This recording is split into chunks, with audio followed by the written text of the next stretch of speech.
Hey there, Smite fans. Welcome to game number 2 here from Europe. My name is hi-rez Bart, and that smiling man to my left, your right, is Brandon Nance, and we are moments away from getting into game. I know your name because you left your credit card out this afternoon, and I took it from you. Actually, I was hiding in an invisibility cloak, Sword Art Online style, and saw your stats. But I've been watching number 2. It's so bad. I Team like Coast number 2. versus Cloud9 Stop. HyperX is the game. Left side of your screen, Team Coast. Right side, C9. And, well, as we mentioned in the pregame show, I'm sorry, in Face-Off, Cloud9 needs this win. They need all of their wins, in fact. Oh my God, Geb was banned. How strange and crazy, and not at all surprising. What is this world where Geb gets banned? Oh my Lord. Option over to Cloud9 HyperX, where there have been some serious roster changes. Yeah, everything kind of went a little bit to hell here in their last week. They bring Bobat in for their jungle. They move HyperX to their Guardian. They move Emily to the previous Guardian over into the solo lane. And NQ is just gone. And NQ is watching from chat, I'm sure, saying lots of things with Qs in them. You know, it must be weird to be NQ because, like, you know, I'm sure there was some kind of dilemma. You know, obviously they weren't meshing very well. They decided to bench him. He decides, I'm just going to, you know, not play. Yeah. And he probably, in his heart, wants them to win, but is probably a little salty, so wants them to lose. Yeah. It's got to be rough. I mean, I wouldn't be surprised to see him rejoin that roster. He's still locked to it at some point, at least as a sub. I mean, you know, once the blood stops boiling. But, well, our bans have come out. Geb, Nuwa, Ra, and Zhongkui are gone. A lot of mages, obviously, out of the pool in addition to the Geb. And, well, that leaves open a lot of assassins, of course. And one of them has been first picked on the side of Team Coast, and it is going to be going to the side of Zindern, who has returned to play Circuit. She is very scary. Very, very, very scary. Also, she is very, very scary. And putting both of those... A lot of scary ladies out there these days, huh? This is a very scary game right now for Cloud9, as they might face off against both Circuit and Freya and now Athena. A lot of presence there. A lot of strength. And Circuit, you can't kill Circuit. Circuit... And then you got Freya, so you get a lot of magical damage, you get a lot of physical damage from those two assassins. Nemesis. In their respective roles. You're going to have Rom and Giannis locked in over the Sonic Cloud9. They're going to take a Nemesis. I don't know how I feel about the Nemesis, considering that Circuit's going to have true damage and the ability to lock her well, healing it does. down. It is a really long, persistent slow on Circuit. Yeah. Which will help you chase her down. But what does it net you, and why would you ban Ares? I'm sorry? Why did they ban Ares? Was that a production error? No, they banned Ares. I'm just going to put Production? Was that an error? Ares banned. Ares banned? No? Okay. Bacchus going to be locked in, which seemed to be the pick either way. So that was curious. Though Has HyperX been playing lots of... It's High-Rock. So, Ares support? Ares was one of his gods that he played a lot. Left side, it looks like we're going to see a hover onto Vulcan as we see Vamana get locked in. Vulcan, obviously a lot of synergy with Athena. This damage team. Yeah, the Team Coast is all in the damage department where... Well, Cloud9 a little bit more utility focused, as you can see looking at those hex graphs at the bottom of the screen. Cloud9 has 20 minutes to win this game. Yeah, Cloud9 has a ticking time bomb on their hands. Well, they need something with some carry potential here. The Giannis and Rom obviously bring it to the table, but they're going up against what appears to be a quad core from Team Coast. And yeah, I like it. They're going to take the Loki. They need the burst. They need the damage. They have the peel with Bacchus in addition to Nemesis to help him get out of there. And while they have Giannis to help relocate him. So, all things told, the Loki makes a lot of sense to me here. Yeah. Going into this like 2 assassin setup, he's just so good against assassins. Plus, he doesn't really have healing, so he doesn't have to worry about that part of Circuit's kit, you know, stopping the healing. He can burst her down before she has a chance to react. Bacchus being able to knock her up, ensuring that she doesn't have an escapability right there. There's potential here. And then Janus has a ridiculous amount of damage. I mean, that's just what he does. It's Janus. So Cloud9 does have potential of shutting the assassins down, but Team Coast... If they can play this one well, I mean, they seem to, me at least, have won this. The only weird thing is that Mercury not picked your band here. No Mercury, no Apollo. No Apollo either. Very curious. But then again, Freya made it through. Right side, you know, Rama's very strong. Now, what's your over-under on High-Rock building a Mark of the Vanguard on Bacchus in this game?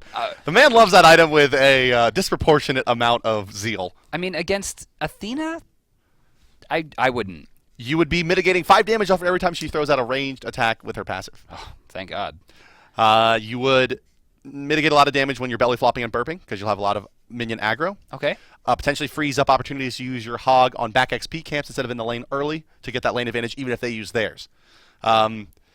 These are all we're kind of grabbing at the strings and the straws in the air. My issue is that High-Rock is not known as a very good farmer. Similar to Raffer, falls behind very quickly. Yeah. He needs things like Watcher's Gift, and he needs things like He built Mark of the Oh, the hell with you. Yeah, Yeah, he's building Mark of the Vanguard, and this is why you love him, hi-rez. Literally the only player. This is, the only player we've seen pick up a Mark of the Vanguard in a long time, and it doesn't seem to matter where he gets it. He'll pick it up 5th slot, he'll pick it up 1st slot. So something that has always interested me is when players should not be selecting abilities at this point unless they're dashing to put wards down.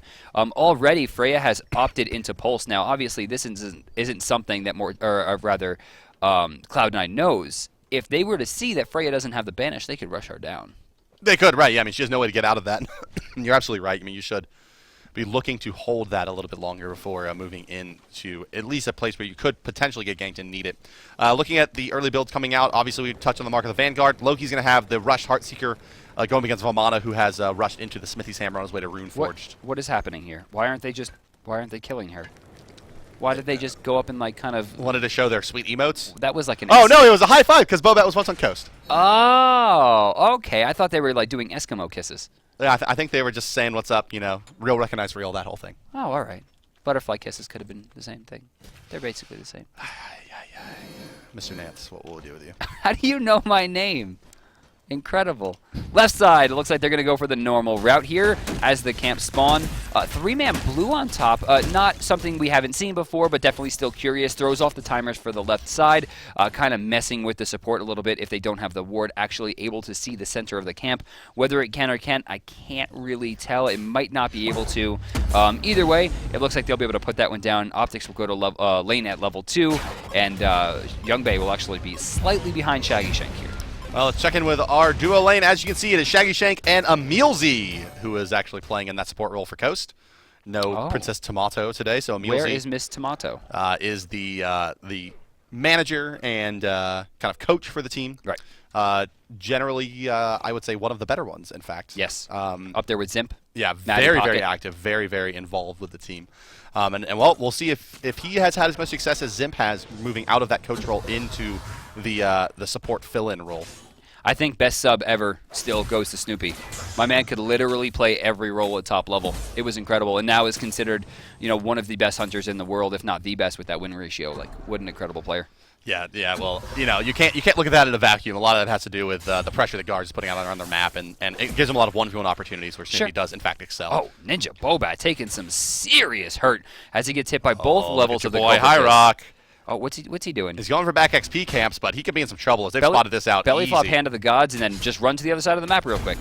Oh, Emilzy's just going to let that happen and actually dash back. Well, he got the XP camp on the coast side, so he's, it's an even trade more or less, but I'm really more surprised to see hi-rez not maybe pressure this orange buff early on.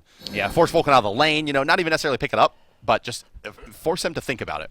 He could have started it there. They don't have the ward coverage on the bottom, not that he knows that, but still. Looks like Coast has a very meager advantage going into the 2-minute mark, only about 100 gold or so, as the junglers are going to start switching their way to the small camps in the back. It looks like Serket has a very small advantage there, just being out a little bit earlier.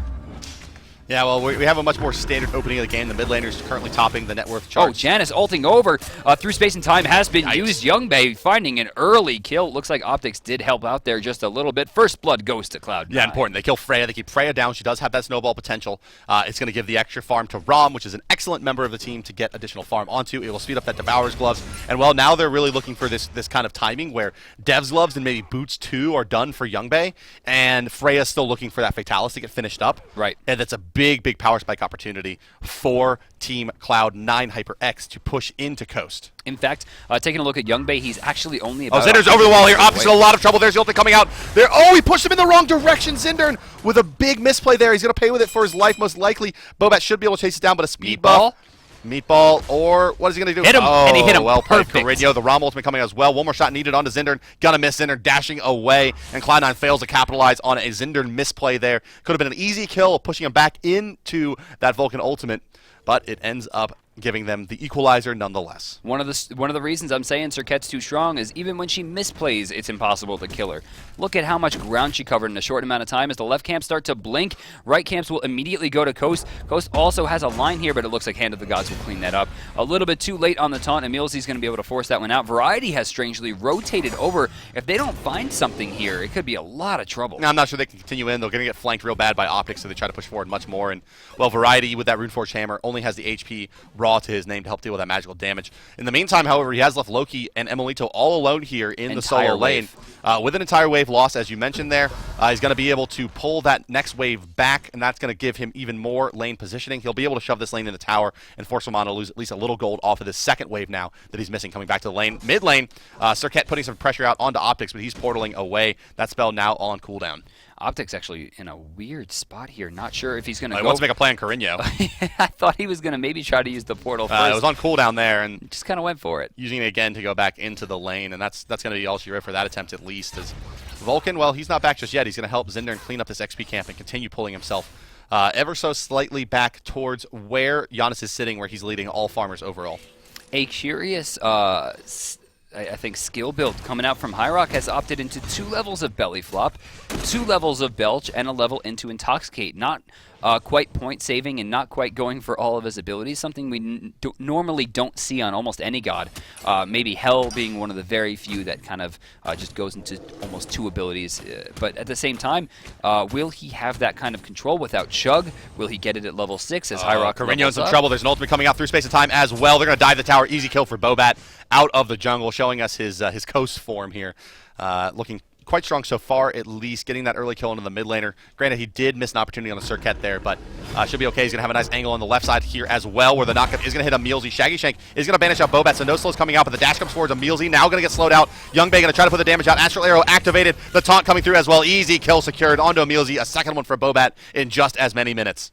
So right there, HyperX did something very curious. Now, actually, let's first talk about Serket. Will Zindern go for the play here? Doesn't really have the line to get in. Blocked off. He's in ambush. Do they know that he's stealth, though? Well, he's trying probably to catch the rotation back in the jungle from Bobat here. Oh, they're going to use the Athena ultimate as well. Zinder going to be able to close the distance here. The taunt's going to come out, but who's it going to hit? He does get the taunt off onto Young Bay, but they don't have enough follow-up damage. Zinder unable to ult into the tower there. Just too risky. A lot wasted there, too. Zinder not only forcing out Emilzy's ult, but it should also be considered that much time wasted was just lack of farm. And we are moving in now, DM, to the period here where, kind of what we were talking about, Rom does have that Dev's Glass done, 18 stacks up on it, and Freya still has not finished the Fatalis. Massive lane advantage in favor of Rom right now. Freya will fall back and likely pick up the Fatalis now that Hasten Fatalis is coming out, but that's going to give Rom the free back as well, and well, sitting on what was about 500 gold. Oh my goodness. I am officially a Young Bay fanboy as he's going to build double stack here. Yes, I love double stacking. And I know this is going to be weird coming from me. I hope it's Transcendence. Yeah, it makes a lot of sense in this situation, getting a lot of raw power out to deal with that Freya to help you boxer. Emilito force the ult back out of there as Variety puts a lot of pressure out on this right side camp. It has gone down already. Optics should be able to scoot away from this fairly easily, clear the path coming out, but not much he's going to be able to do. He's going to knock him up, but he's going to fall right into that portal, and away goes Optics. So nothing super gain there for the boys on Team Coast. In fact, Variety had a line to get at least one of those camps and didn't get it. Taunt going to be a little bit too far. Emilito able to space that one out, and a huge shot coming right out there from Janice as well. Optics having a very strong game today. You know, one thing as Serket becomes more and more popular that I think that you can look out for, and this is really bizarre, but Cupid and Poseidon are excellent against this character. Because of the nature of the dash, you never can actually go in a straight line. So if you place Whirlpools or Cupid ultimates in certain positions, there's literally nowhere you can go. It will instantly stop it in mid-track. It's kind of an awkward counterplay, but I wouldn't be surprised to see teams doing that if she becomes more and more popular in the scene. There was a bit of a Gold Fury tussle there, but nothing going down as Cloud9, HyperX, and Ninja Bobat both forced off of the mark, getting under half HP. Now, speaking of HyperX, has still not gone into Chug. And it's so funny because if you watch the counterplay coming out from Emilzy and Shaggy, they will almost always dash out of the burp. They're not paying attention to the effects. You gotta see if Bacchus is actually tipsy or drunk before going in. And if they notice that he's actually not drinking, they don't have to be weary of the belch. It's not going to do anything to you besides some minor anti-healing. And this is why we love HyperX. Yeah, I mean, he thinks outside the box. He does, he really does. And I mean, you can see he's going for this very burst-oriented version of Bacchus here. Mark of the Vanguard to help him deal with that. He's trying to get that entire channel of the burp out all the time.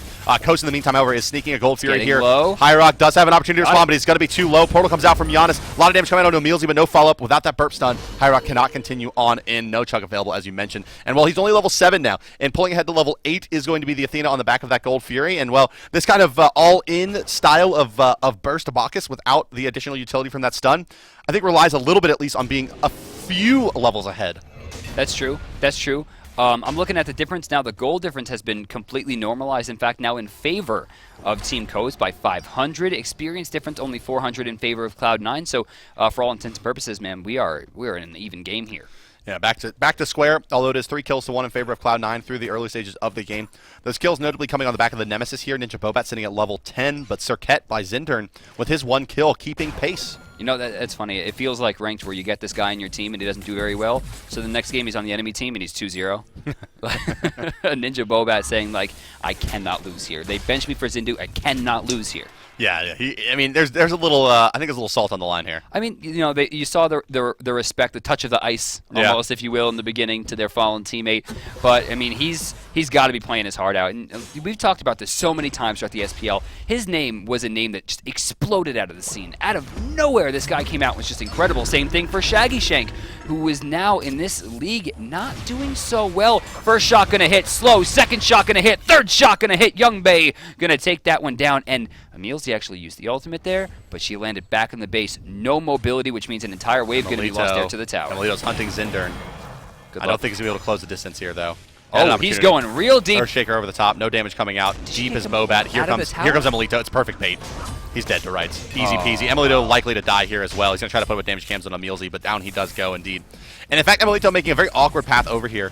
Volho, thought his variety is going to be able to pick up a kill into hi-rez, and now it's Bobat trying to get his way out. Slow actually hits, though, from the Vamana. The Wheel chases down with the sprint as well. Variety trying to close the distance. Here comes Young Bay. Does he get the slows in time? Doesn't matter because the baby CC immune. Now it's Bay into trouble, force a roll out, but he is going to be good to save the Ninja Bobat. Ooh, cancels the ultimate, gets Variety crippled gets the cripple. out. Beautiful stuff. Destruction, no chance. Ninja Bobat actually turns a little bit. Maybe not wise. Just back, get your health back, continue farming. Not a bad trade overall for either side, both losing 2. The only notable big drop there is that right there, Emelito lost half of his stacks, dropping 25, which means he's going to have to farm them back up, which can be kind of annoying. It was, in fact, a Heartseeker coming out for Bay on top of his dev gloves. No stacks yet, but completed. Going very aggressive. A 10-minute double stack is pretty goddamn good. Yeah, I definitely agree 100%. Level 11 right now, once he gets those stacked up, he's going to be sitting on a pretty ridiculous amount of damage. Devourer's Gloves giving him 60 damage. You're going to have Heartseeker giving him, what was it, 75, and then has an extra 15 coming out from Death Toll. My man's going to be swinging. Yeah, he's got that extra attack speed as well from the Death Toll. Minor, but still ineffective. 3% going his way, giving him that ever so slightly edge. And he has a steroid, giving him more attack speed. Yep. That's a lot. Hearing a Loki do some damage, or at least try to. Miss Zindern there. Zindern missed the taunt. The turret, the only one that gets any damage out of that engagement. Zindern trying to clear up there, not having the easiest time. One thing that Cirquet does lack is lane clear. Very awkward trying to hit that Deathbane to clear waves. Deathbane, I mean, the ability is crazy strong. Right. Right, but like it's game. short. Very short. So it's a tough kind of, it's a tough nut to crack, if you will. Like when do you really use it? What position do you really need to be in? How do you make it optimally effective? But when it optimally hits, heaven help you. Yeah, that's right. Yeah, you're in a lot of trouble. It can zero to death you. Bobat gonna get hit by that madness, and he's out of this one. No desire to continue fighting into Zindern there. And well, Zindern starting to get the crit online. Hidden Dagger is up and running, but the same can be said for the Vamana as well here. Coast building into, well, taking their 4 core damage already lineup and making it even more. Emelito trying to back here. Can Variety find the line? Where is he going? Sneaky, sneaky. Yes, he will get away. It looks like that was a complete bait. Variety probably not too happy about that one. Yeah, wasted some time there. And if Emelito has enough mana for another decoy, it doesn't look like he would, but man, insult to injury there. Mid lane, Cirquet in a bit of trouble here. Bacchus has moved in, but he's taunted out by Emilzy. hi-rez still no burp. So no stun for you. Oh no, he does have 1 rank now. So he's a little drunk, as you see there, but wanting to get that rank 2 of his leap. Rank 4, rank 2. His build is 1-4-2-2 right now. That's what I'm trying to say. Wanting to get that extra burst out before building into his Intoxicate. And speaking of drunk, I thought it was really cute when you said Cirquet was in trouble. He does have a death to his name, but that was an early game death. It's going to be much harder. That doesn't count. Yeah, it's going to be much harder to do that as the game goes on. Actually building into crit first. In-hand gold right now. hi-rez in a lot of trouble left side. Zindern's going to be able to chase this one down. Pulse coming through. He can go over the wall if he wants it, but not going to go into the tank just yet. Blue buff Gold coming Fury back has up on the respawned. left side as well as that blue buff. Oh, Gold as you Fury mentioned. respawns right as I'm sorry, not Trixtank. hi-rez has used his ability to get away, but they're not ready for it. They didn't have the timer. hi-rez taking so much damage. Meatball not going to hit. True damage going through. Will it be enough? After that, it will. Ambush and Carino will be able to finish that up with a very cute shot coming out from the turret. Yeah, luckily it looks like Bobat actually not hit by the poison there, but he does take a lot of burst from the Vulcan, and well, that's what he really does best, proving himself more and more often to be this kind of other version of Giannis. Like, oh, we want the mage that does all the damage. Well, Vulcan can do that. Obviously doesn't bring the mobility, but does have a lot more lane and space control overall. Earthshaker coming out. Coast does pick up that Gold Fury, zoning out the rest of... Oh, wow. One more Cloud shot, 9, Shaggy Bobat will will go find down. it. I love that use of Valkyrie's discretion there, being patient, saving it, even with the Janus rotation, not panicking. You know, one of the biggest things we're seeing from the top teams here is patience and control over the situation that they're in, saving their ultimates, saving their beads, trying to bait out a little bit longer, and using things when they're just optimal. Like the Waxing Moon last game coming out from Saya was beautifully placed, and right there, Shaggy had an opportunity to do damage to the Gold Fury and to Janus, but he saves it. Picks up a kill, they still get the Gold Fury, and now Coast has a pretty decent lead. Cloud9, however, they do pick up the mid lane tier 1 away from Coast. Loki racking up nearly 1,000 structure damage here in the first 15 minutes of the game, but left side looks like they're piling in onto the Bacchus. Yeah, hi-rez in a bit of trouble here. You can see the push. Actually, Shaggy Shank Take it. turning that one around. They just erase Shaggy Shank. Ameel's going to die as well here. The shotgun from Giannis just too strong, and it doesn't miss from that range. And well, they should be able to pick up the tier 1 here. Vulcan may have something to say. He'll toss a meatball, maybe a backfire as well, but there's not much he's going to be able to do to really hold them out of this tower if they want it bad. But looks like Cloud9's going to take a peek at the blue buff here. Notice it's up, but still push in. They want this tower. You know, Youngbei just has straight up too much damage right now. Max Dev's Gloves, Max Heartseeker, Look at where Serket level is. 2 boots. Yeah, what's she doing there? Farming the backside XP camp, but they're going to lose a lot for it. Oh, rather awkward jump there coming up from hi-rez. Ultimate coming through. Youngbei will take some damage. It looks like, oh, Youngbei's going to die. Lose some stacks there as well. Getting a little bit too aggressive as hi-rez actually trades the tower away. That was not worth it. Not cool. Athena coming in as well. Going to do a lot of damage to Bobat as the taunt comes through as well. Bobat now, he's going to get the ultimate as well. He's Bobat dead to rights Oh, here. wait. Maybe the shield's enough, but no. Boom goes the dynamite, and the green goo comes flying out. Optics going to try to make the play onto Zindern, but Zindern just too dang speedy with that Serket. I think a lot of players forgot about Serket. You know, she was bugged for a long time. A lot of her damage was missing. But even with that bug, she was still putting out a lot of damage. With this very, and I mean insignificant nerf that her ambush took, it's going to be very, very hard for them to control her throughout the game. Now, more pressure coming through. Huge shot coming out there from Optics. Emilito, though, is taking too much. Dodges the slow, dodges the reach. Oh, and then dodges the death as he assassinates away. Yeah, they're not happy about that one. He was trying to get out of that without using his ultimate, but does have to use it to get out. But does find even more structure damage in the meantime, taking about a little over half of that tier 2 away on the right side. So continuing to be that pesky nuisance that Loki can be for the side of Cloud9, but can he translate that into pressure as the lanes break? You know, a lot of people have been opting into this kind of faux split push Loki idea where Loki just kind of chills out, waits for someone to leave the lane, and then instead of rotating himself, just taking 70% of a tier 2, which is trouble. Yeah, and he's going to go right back to it as well. He has a Jotun's Wrath as well to help with that cooldown reduction to continue getting more and more opportunities to go invisible and get out of this danger. Speaking of builds, Serket does have the Deathbringer online with still 880 gold in hand as well. Likely next, we're going to see a Jotuns to make sure that she can be able to Deathbane more chances for escape, more taunts, and then, of course, more true damage coming out from that ultimate. Well, there's 4 players sitting around that 8,500 gold farmed mark. Vamana, Giannis, Serket, and Loki. And, well, it's an even split so far, but Vamana leading all players here in farm is not a great sign. Yeah, no, I mean, that's you never want to see Vamana get ahead. Some of the hardest carry in the game, and as a warrior, it can be very troublesome. Emilito trying to escape here. Turret not going to find it, as in left lane, Youngbei again falls. Again, instead of going in Transcendence, went for the more greedy route in Heartseeker, and he's going to get his stacks halved once again. Wow, shield coming out just as the Unstable Vortex comes through from Optics, doing almost no damage. Hasn't used much else Here comes yet. Bobat. Coming back off cooldown shortly. His Unstable Vortex, there it is. Now it's a Mealsy, but Ninja Bobat not going to be able to move in. His dash is on... is Emilito lost? Or Slice and Dice is on cooldown still. Does he not know about him being red? He's trying to creep skip here. Yeah, he's going for those proxy waves, which is this is so frustrating as a player. It's like, he's behind my tower again. Yeah. What do I do? It's like, maybe I'll go chase him. And then this happens, where he just like pretends to walk away. And right there, that was beautiful. For those of you at home, the only way to chase Loki down is to hit him while he's invisible or when he goes invisible, and then track where the damage goes. He actually showed the damage track to the mid lane, and then back. hardcore scoops back towards. He's going to try for the tower here. He's got it. Doesn't have the cooldowns available nor the mana to do much about it. Clear the path just now coming off cooldown, and there's nothing Variety can do to stop that. Emilito picks up an early tier 2 here around that 18.5-minute mark. Good news that right side Phoenix is exposed, but Zindarin is on the hunt. You know, for a long time, I have been a naysayer to Emilito. I have thought that his support play has been weak, ineffective even, because he just doesn't seem like he's playing with his team. But put him on solo island, and damn, man, is he effective. Yeah, he's just given a lot of trouble to Variety here. That and Hyrox, in my opinion, just did not belong in the jungle. As a support, he seems so much stronger. This new Cloud9 roster so far has been working, though, and not to take a shot at Coast here, Coast is the bottom seed. They have not won a lot of games and perhaps maybe are a little bit weaker than C9 in the long run, but C9 knows that they're kind of on the mark here. They have to be very careful about their wins and losses in this week because they could fall out of contention for, actually rather, might fall down to the wild card. Well, think about kind of where it all started with this game with the first blood going on Rom. Killing that Freya. Right. Freya has since died 3 more times, picking up 2 kills to her name. But Shaggy Shank's still sitting 500 gold behind Young Bae. And it kind of all goes back to the early beginning of the game here where Shaggy Shank got shut down. And, well, keep the Freya down, keep the Vamana down, and you got a recipe for success. Serket, unlikely to beat you on her own. That's true, but she can pretty much pick anyone and take them out if Yes. she's careful. She will need some kind of support.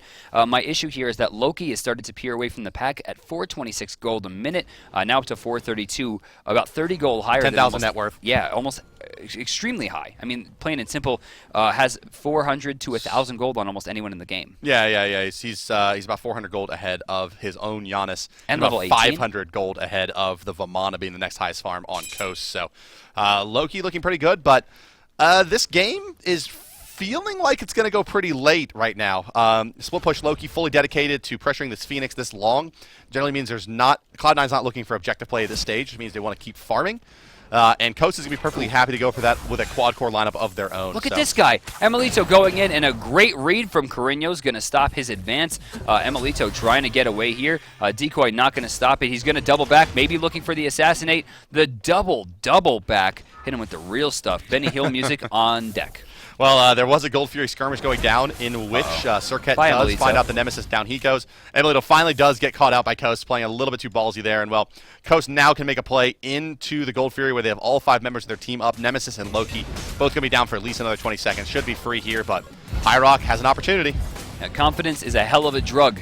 Right there, as you see him get coming in shortly. HyperX needs the play, Goes, gets the double knock, and he finds it! The steal is real, and look at the damage raining from the sky. Intoxicate will find 3. Can he pick up the kill? No, he will get traded out, but I'm sure he's screaming worth on that one. But he needs to not die here, though. Oh, he can't afford to lose these stacks again. Banish misses. He's going to be okay.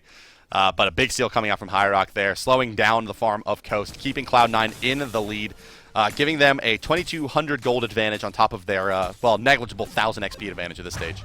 Looking at Athena right now, Athena's about 20 gold ahead, which hurts her considering she did build into Watcher's Gift. A lot of that gold is negated. It looks like that Mark of the Vanguard is paying off this game, though Athena has 1 less death overall. Her net worth isn't high enough to really warrant it, and Bacchus right there with a huge steal makes sure that his team stays in the lead, and they spend the gold effectively as we now see 5 Sentry Wards come out into the inventory of C9. Yeah, I love that. Ward it up. Let's take back control of this map. Left side lane. They're going to make a play at least here for Shaggy Shank. A lot of damage coming out, and the crit comes through from Bae before the Athena ultimate comes crashing down, netting them yet another kill on Freya, who has started to slip a lot, I feel like, in this Hunter role. Yeah, a little bit. She's getting focused down a lot more. People are really starting to understand when to push her in and how to push her out. 3-5-1, not quite where you want to be. Rama, 4-2-3, stacks are back up, and he has the balance blade online with 800 gold in hand. If it's going to be an executioner, it's going to come on his next back. I got a question. Okay. Why would you, as a general member of the Smite community or Smite Pro, not build a high enemy line versus Serket? She has no HP. She does way more damage than you can sustain based on damage reflect. Will the damage reflect off Deathbane? Oh, yeah. Are you sure? Oh, yeah. Because I know they don't proc rage stacks. It just applies crit. It doesn't apply in hands. It will reflect. It reflects physical damage, not just in hands. It reflects in hand attacks. I'm pretty sure. It's an item that has fallen so far out of favor. I know. I don't even know how the dang thing works anymore. I forgot what it does. Someone actually asked me in my stream the other day, why don't you build that? I'm like, because it doesn't exist in this game anymore. Silly stream viewer. Okay, assuming that the item does work, it would be really effective, right? I mean, if it would work like that, she would get bodied. Basic attack damage. Right. Well, you never know. That's why. You never know. You never know. It might still count. It might still count. A lot of people were getting fooled by that when she first came out, building into things like chin size as well, which don't apply. Could you imagine her with heavy hammer? Like, Lord in heaven.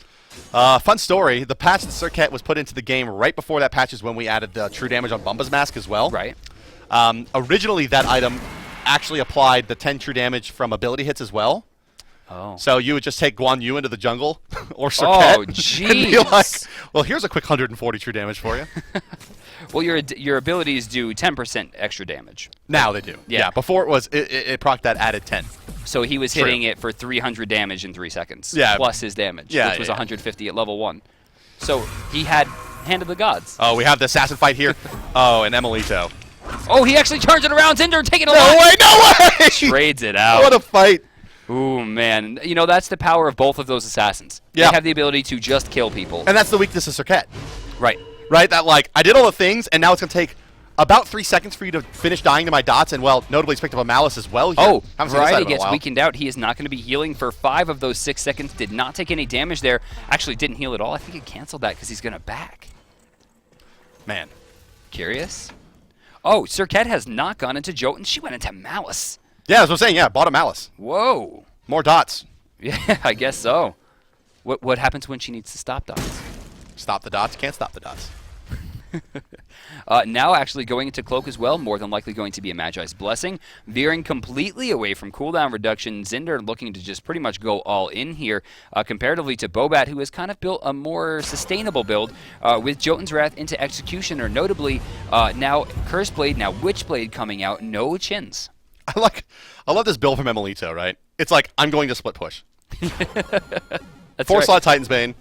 And now Hydra Star. And now the Hydras as well. I mean, it just gives him all the pen versus the towers. Towers are affected by Titan's Bane pen. So you, and they're affected by the Hydra's passive. That's right. But so you lose 33% of your tower's protection against that Loki when he wants to split push. And now, well, he's made his way over to the left side lane where he's got his eyes on a tier 2 over there. Something a lot of people don't consider as well is that Hydras will not only max out your cooldown reduction once it's finished alongside Jotun's Wrath, but gives you 50 damage.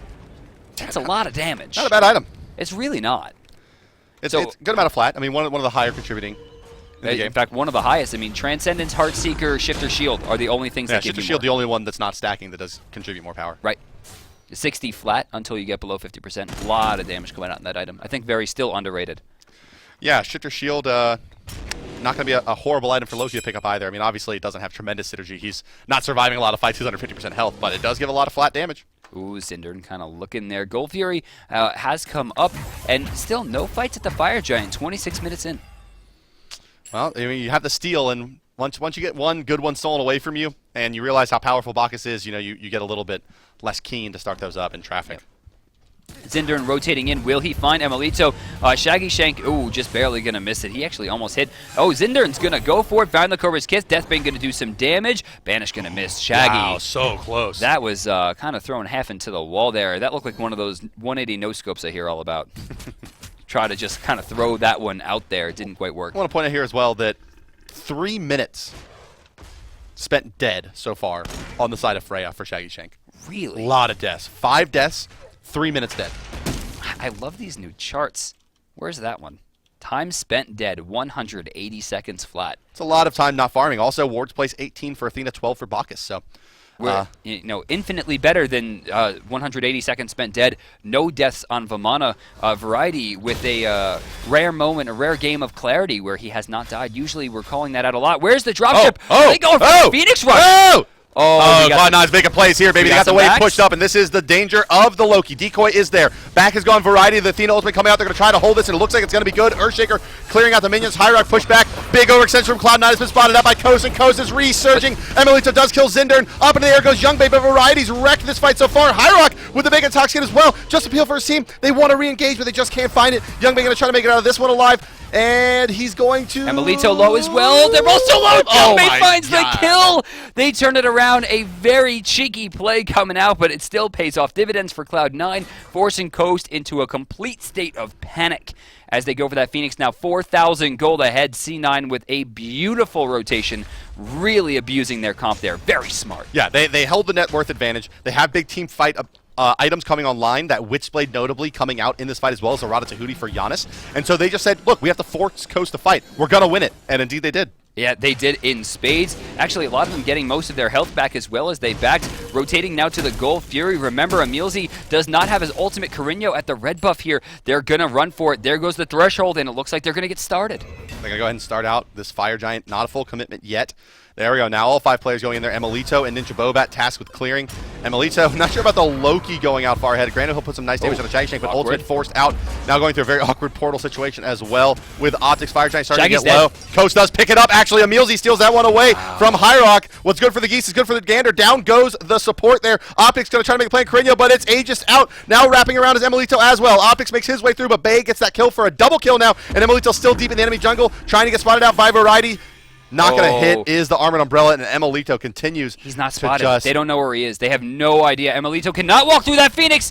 Oh, what did he do that for? A little bit late there. Should have just backed. Used to playing Guardians, I guess. Bobat in the backside. He's going to get aggressed on by Zinder, but Zinder not finding much. He's going to try to make the play now. Ultimate comes out. Bobat is going to die. Bobat needs to get away from his teammates here. He's going to... Oh, he does get away. Okay, I was about to say, Death Sentence coming out there, but Hyrock does go down as well. Optics, one more tower shot's going to do it. He's not going to die either. Variety now chasing out Hyrock.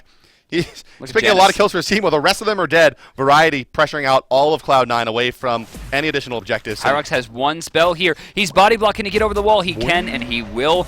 They should have really tried to cover the path there. They could have split up with the Athena ult coming through, but it looks like in the end, Cloud9 not really getting the better end of that one as they should have. What the hell happened? I have no idea. They were up 4K, now they're up 3,400. I think that all comes down to Emilzy. He stole away the Fire Giant. Yeah, big place. Although I have to kind of give a negative shout out here to Carino. He got out of that fight and he went back in and he just died instantaneously. It was like the dumb guy in a horror movie, just like, hey, what's behind this corner? And it's the guy that kills everyone in the Don't go storyline. back in, please. Oh, yeah. So, I mean, there is... log in the forest. Even though the Fire Giant does go down, the swing is not that big. Right. Cloud9 still holds their 3,000 golden experience advantage. It was a save by Coast more than it was a, That's right. a counterplay. Yeah, it could have very well turned the game completely topsy-turvy at that point, but they saved themselves. They gave themselves basically on parity with that steal. A little bit late to the Gold Fury rotation. They're going to just rotate over to the left side. Notably, the first tower is about to go down on the right side to Creeps for Coast. They finally get an objective there, adding 500 gold to their total, which I'm sure they're very excited about.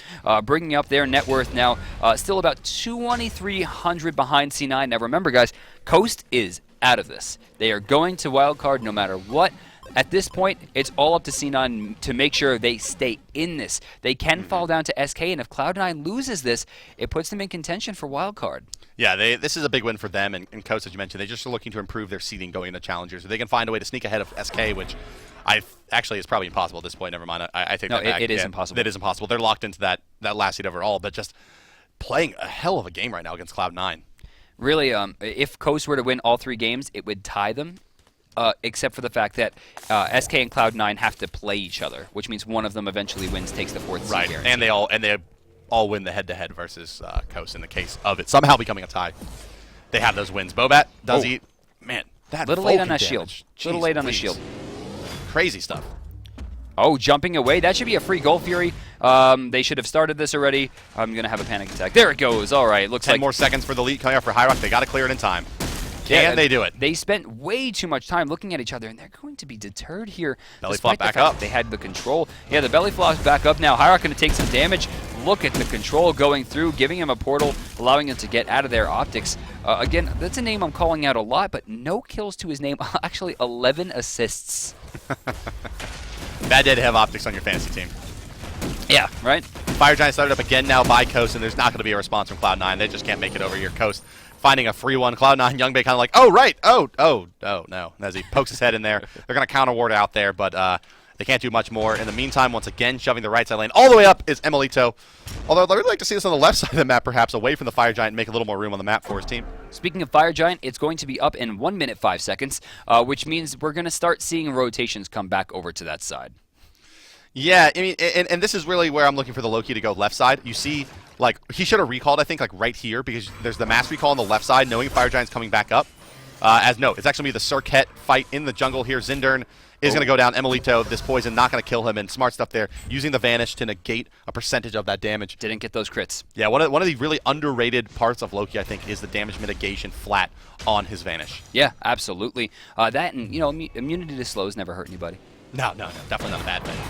Left side, double dash coming out from Bobat. What is he looking for? Just trying to escape, really, from an Athena. A curious play, but Youngbei has the line here as they're going to push down. Actually, they're going to back and set up for FG.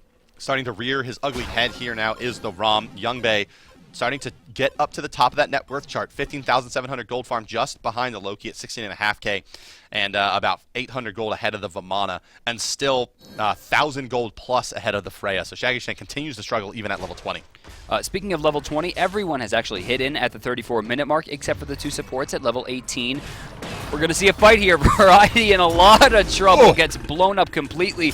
And without that pressure from the baby, it's going to be around. Oh my God, that meatball! Maybe save the day. Maybe it saved Emilzy certainly, but they're going to re-aggress here now. Shaggy's dead. Shaggy in there. The dot is going to be enough to kill him as Emilito kites away with that running Aegis active. Carino falls to Optics as well. Now it's Emilzy who's going to fall. That could be Meatball not enough to save his life. 4 members down, 4 Coast.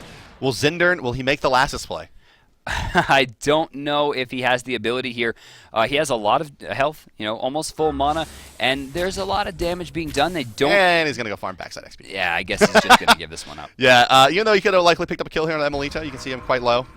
Didn't want to pay with it with his life. I think I would have, honestly. Trading out at least a 1 kill would have been smart, because then that person would have at least lost Fire Giant. Yeah, at the very least you get that. But now he's just giving Loki 50 more damage. On top of that build, look at that build, Bart. It's a pure damage build. It's all 100% ready to kill someone build. Yeah, and just to be clear here, Loki's, generally speaking, are not building crit because crit is not great for Loki. He's not putting out a lot of in-hands. The reason you build a Deathbringer at this stage in the game is if it does hit, it's a guaranteed kill. Plus, hey, 50 damage. Never. Oh, Zindern going in. Youngbei could be dead here. No, does not get the crits he was looking for. Gets ulted. Zindern trying to jump away. Can he find a line out? Oh, just barely. The Deathbane comes back off cooldown, and he will be able to jump away one more time. Yeah, that short cooldown on Deathbane. Really helping out there. 10 seconds on this ability? Yeah, 10 seconds for Deathbane. Kind of wish it was 40, but hits me. Yeah, I mean, as his primary damage source, it's on a short cooldown. But ambush at 18 seconds, not quite as easy. Right. I mean, if you use it offensively, you very doubtly will be using it defensively afterwards. Oh, Emilito going for the steal. Shaggy's about to die here. Shaggy, you're dead, my friend. Oh, the Aegis was real. Banish actually going to get to turn Loki. Not going to go back in. See that Zindern. Aegis was like, he used it, and then Emilito looked at it and said, I'm going to ult anyway. Like, it didn't feel like he got it in midair, but now, likely play was life as Emilito. No, there's no ultimate available from Zindern, actually. Zindern is getting Deathbane back up in a second, but he can't pursue this anymore. That was almost like a shoot-'em-up right there. It's like playing Ikaruga or Raiden, just like running through the jungle, dodging like 75 hits, because, your plane dies. Can't let your plane die. Ikaruga? You don't like Ikaruga? Don't be that guy. I would at least call it Shin Megami Tensei. No, those are different games. They're shumps. Shin Megami Tensei? It's an RPG. Oh, no, I'm thinking of... the castle game. No. All right, Kevin. Yeah, don't chide me for talking about Japanese games. No, not SMT. Why can't I remember the name of it? Toho. Oh, okay. That's what I was looking for. Make sure to play games, guys. Video games are great. Video games are fun. But this is the one we're watching currently. It is Smite, of course. And ooh, big double intoxicate. Here comes the aggression. Oh, Carino, my man. That was not what you were looking for. Used beads directly into Aegis there. That's going to hurt him. Yeah, Variety, he is going to make it out of here, at least going deep. Now is Emilito picking up that kill into Carino, using his moving Aegis to get out of dodge best he can. Emilito's but dead. He is dead to rights. She's spread away from the team, so that poison does not apply. Emilzy now make it cleaned up as the crits come through. A lot of damage from Bobat and Youngbei. Down goes the tank, and down will go the middle Phoenix here as Cloud9, there's nothing holding him back now from moving into the base. 2 Phoenixes down, mid and right. They got a big wave of fire archers on the Titan, plus the 3 big minions up front. There's almost no way that Coast can hold Youngbei and the rest of Cloud9 out of this one, and down goes the Titan. Coast falls to Cloud9. Cloud9 keeps their hopes alive. To SK's, I'm sure, lament, nothing coming through there for them in terms of Cloud9 losing. They will continue forward. Just for now, SK's road just became that much harder. Yes, SK now, well, they're forced to win out and get a little help from Cloud9 as well, in addition to beating Cloud9. But Cloud9 putting themselves in a nice position to move into that LAN. Young Bae putting up a 7-3-11 performance here and really dominating the lane versus Shaggy Shank, I think. That's really what opened up the map for the rest of the team. And also HyperX looking really, really good. So same thing for Bobat. Both looked incredible. The new lineup's working out. Can they maintain that, though? I mean, again, they're fighting Team Coast here.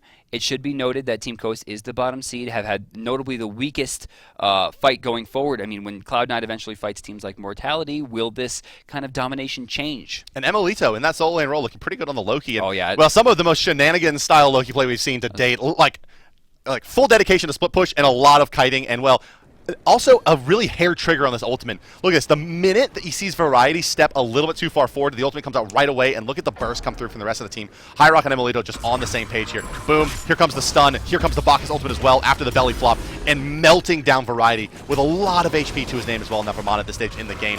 That meatball is well placed and does save, well, the Athena for now, but it's not enough to end up saving the game for the boys of Coast. Cloud9 able to make his way back in and moving Aegis through the Giannis portal, plus the damage reduction from the Aegis afterwards, plus the stealth.